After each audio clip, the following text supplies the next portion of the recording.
Keys to the glory days at the stick. From who's got it better than us to brick by brick. It's always the 49ers way, from off-season to game day. Yeah, we talk back. It's the 49ers cutback.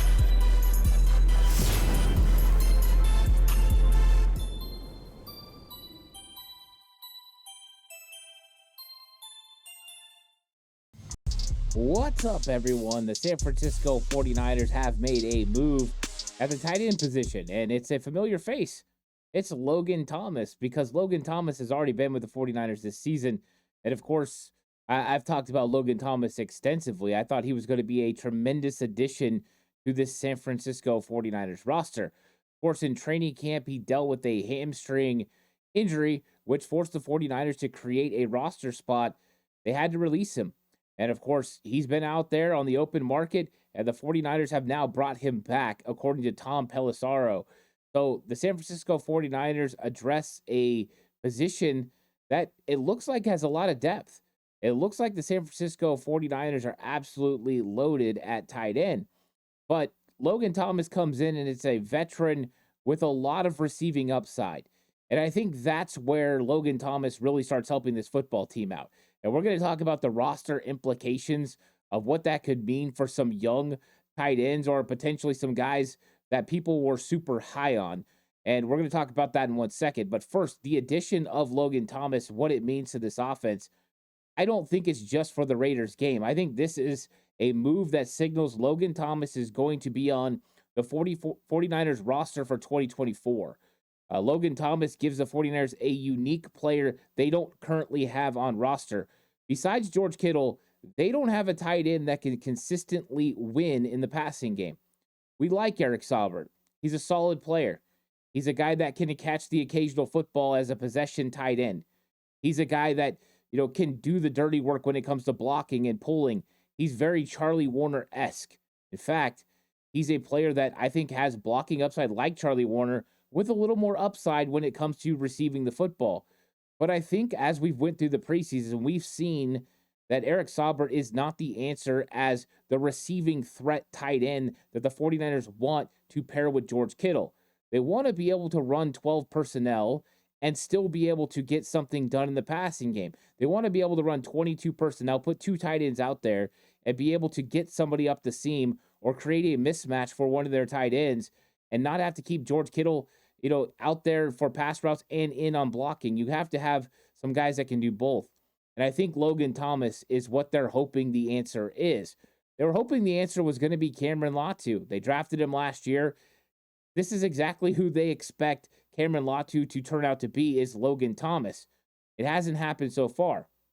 In fact, I don't think I've seen anyone have Cameron Latu above tight end 4, maybe battling for tight end 3, if that's a real consideration. So Logan Thomas was somebody that I was very disappointed when he was released. Now, over the last week or so, I have become more optimistic that Logan Thomas was going to come back. I even talked about this a little bit with some people yesterday. But Logan Thomas does come back. And so that does create some roster implications. But you're adding a tight end that had 55 catches for nearly 500 yards and 4 touchdowns last year. That's more than every other tight end the 49ers have on their roster, not named George Kittle, combined. That's the type of veteran you're getting, and the 49ers need that guy. So this makes a lot of sense for this football team. And I know a lot of people are going to be talking about Jake Tunges and Cameron Latu and Mason Pline and what that means for them, and in fact, what that means for Braden Willis. And it is going to have roster implications.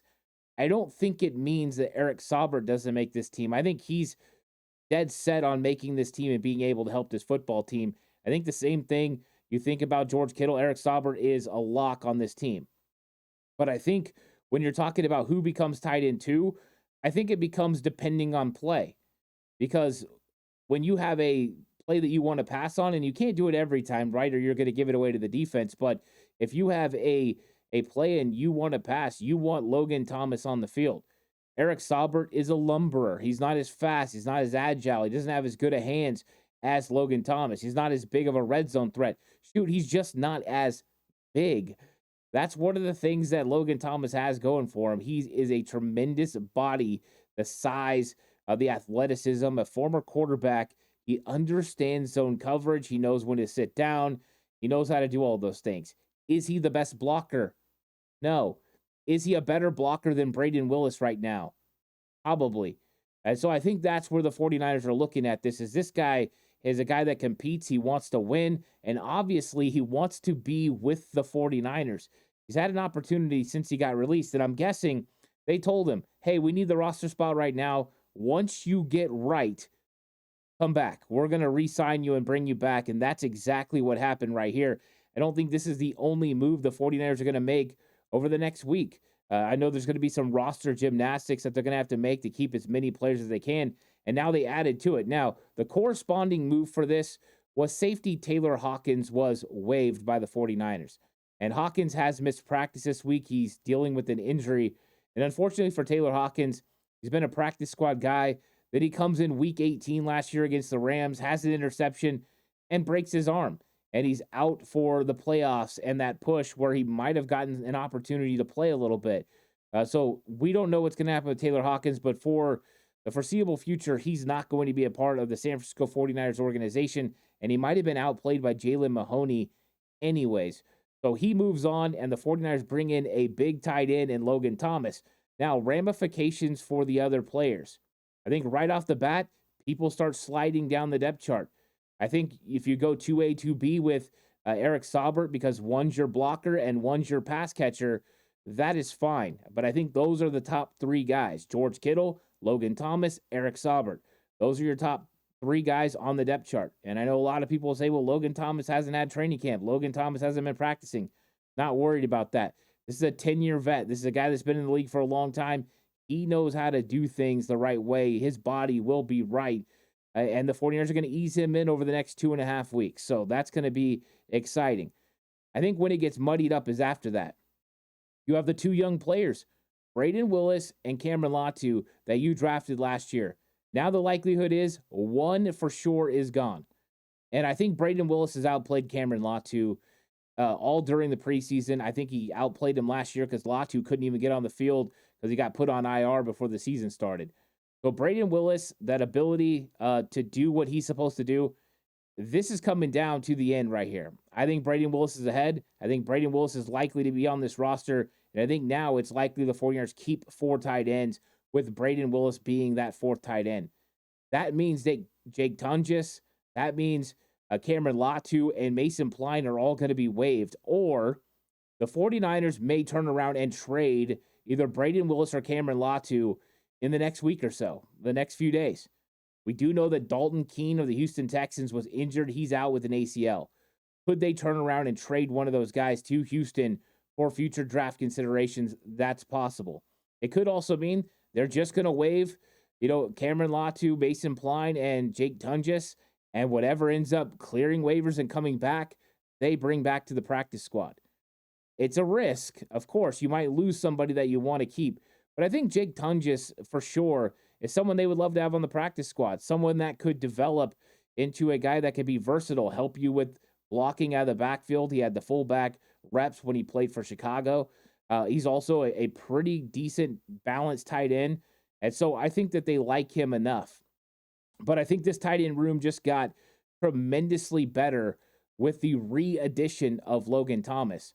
And everyone knows that you see potential in players, and I still see potential in Braden Willis and Cameron Latu, but you've got to win now. And if those guys aren't going to be able to help you, you make a decision. I do think Willis makes this team unless they trade him. And then in that case, we'll see what they get back, but I don't think they're going to. I think the more likely trade candidate would be Cameron Latu if somebody likes him enough to put him on their roster. If not, going to get waived. But there's no way now the 49ers can keep both. You just can't do it unless you work out something with Eric Saubert and you say, hey, this is what we're going to do. We're going to bring you back on Wednesday. We're going to keep our young pups. But even then, you have to make a decision on Wednesday. You put Cameron Latu on IR again. So I think it's coming to an end here for one of these guys. And I think that's a tough pill to swallow because, a lot of people love Braden Willis, and he was drafted late. But with Cameron Latu, he was drafted in the 3rd round. And that would mean another third round pick the 49ers have potentially given up on. But we'll see. Maybe he clears waivers. If he does get waived, reverts back to the practice squad with the 49ers and does maybe something like Colton McKivitz did, where he ends up coming on the practice squad and then coming back. Let's not forget, other guys have went this route, including Jawan Jennings, who spent a season on the practice squad. Colton McKivitz spent a season on the practice squad, and those guys came up and were able to help the team. Could it help him? Maybe. Could this be just the end of Cameron Latu in San Francisco? It definitely could be. But I think the 49ers are excited about the potential of having Logan Thomas as part of this tight end room and the 49ers getting more dynamic in the receiving game when it comes to tight end sets. So George Kittle, Logan Thomas, Eric Saubert, Braden Willis, that looks like your top 4 guys, the most likely to make the 53-man roster. Of course, we'll see what happens tomorrow night when the San Francisco 49ers face the Raiders. Come check out, the pregame show tomorrow. I'll be doing a pregame show talking about who's playing, who's not, and all the matchups and everything that goes into that. And then also after the game, come join me for a live post-game show where I'll be giving my reactions to what happened in the game. And of course, we'll start getting into the 53-man roster as that game concludes and we have a better idea of who's going to make it. So thanks for joining me for this update of the 49ers bringing in Logan Thomas and re-signing him and reshaping the tight end room once again. Looks like a young player is probably going to be on his way out. Will it be because he's waived or will it be because of trade? We're going to find out there pretty soon.